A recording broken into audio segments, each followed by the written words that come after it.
दोस्तों, मैं RKE update channel से आपकी आवाज उठाने आया हूं। आप मेरी पत्रकारिता से कितने संतुष्ट हैं, ये कमेंट में जरूर बताएं।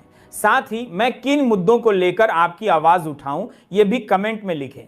सबसे महत्वपूर्ण, आप भारत के किस राज्य, किस जिले और किस शहर से यह वीडियो देख रहे हैं, ये भी बताएं। वीडियो को लाइक करें, चैनल को सब्सक्राइब करें।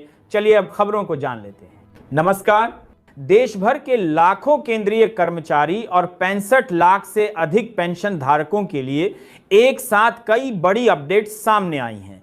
इन अपडेट्स का सीधा असर न केवल कर्मचारियों और पेंशनरों पर पड़ेगा, बल्कि उनके परिवारों की आर्थिक स्थिति पर भी देखने को मिलेगा।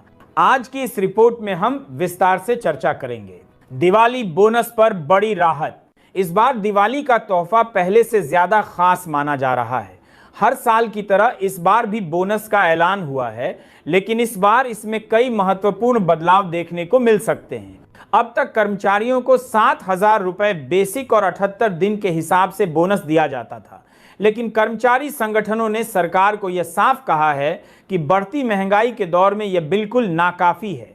रेलवे टेक्निकल सुपरवाइजर एसोसिएशन ने वित्त मंत्री और रेलवे मंत्री को लिखे पत्र में कहा है कि अब कम से कम 18,000 रुपए बेसिक और उस पर महंगाई भत्ता जोड़कर बोनस दिया जाए।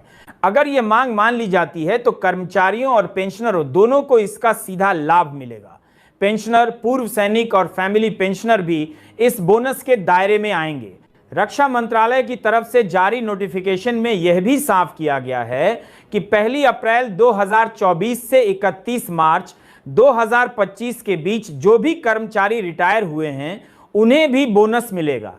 इसका मतलब यह है कि इस बार का दिवाली बोनस न सिर्फ नौकरी कर रहे कर्मचारियों के लिए होगा, बल्कि नए रिटायर हुए पेंशनरों तक भी पहुंचेगा। कैबिनेट बैठक और DA/DR बढ़ोतरी। अब आते हैं दूसरी बड़ी खबर पर। सितंबर महीने के अंतिम सप्ताह में 27 सितंबर को होने वाली कैबिनेट बैठक पर सबकी निगाहें टिकी हुई हैं, क्योंकि इस बैठक में केंद्रीय कर्मचारियों और पेंशनरों के लिए महंगाई भत्ता और महंगाई राहत में बढ़ोतरी को मंजूरी मिलने वाली है। वर्तमान में 55% DA और DR मिल रहा है। अब इसमें 3% की बढ़ोतरी हो चुकी है और यह बढ़कर 58% हो जाएगा। यह बढ़ोतरी 1 जुलाई 2025 से लागू मानी जाएगी, लेकिन इसका भुगतान अक्टूबर महीने की सैलरी और पेंशन में किया जाएगा। इतना ही नहीं, जुलाई, अगस्त और सितंबर के 3 महीने का एरियर भी कर्मचारियों और पेंशनरों को एकमुश्त भुगतान के रूप में मिलेगा। इसका सीधा मतलब यह हुआ कि अक्टूबर का महीना कर्मचारियों और पेंशनरों दोनों के लिए दोहरी खुशी लेकर आएगा। एक तरफ बढ़ा हुआ DA/DR मिलेगा और दूसरी तरफ 3 महीने का एरियर भी खाते में जमा होगा। कोर्ट का फैसला और सैनिकों की उम्मीदें।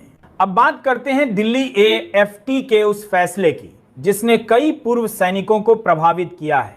एक हवलदार ने अपील की थी कि उनकी 24 साल की सेवा रही है और कोई अनुशासनात्मक कार्रवाई भी नहीं हुई, इसलिए उन्हें तीसरी MACP का लाभ मिलना चाहिए और नायब सूबेदार की पेंशन दी जानी चाहिए।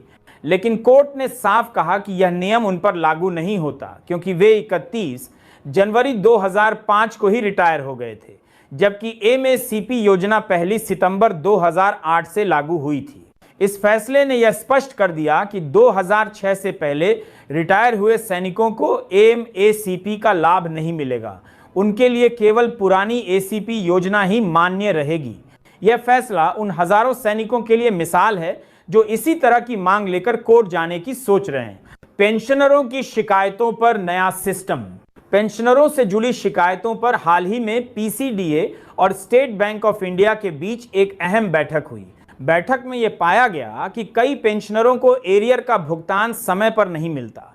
NOC और नॉन पेमेंट सर्टिफिकेट जारी करने में देरी होती है। बैठक में यह निर्णय लिया गया कि अब दोनों संस्थान मिलकर एक डेडिकेटेड चैनल बनाएंगे। इसके जरिए पेंशनरों की हर शिकायत का तुरंत समाधान होगा।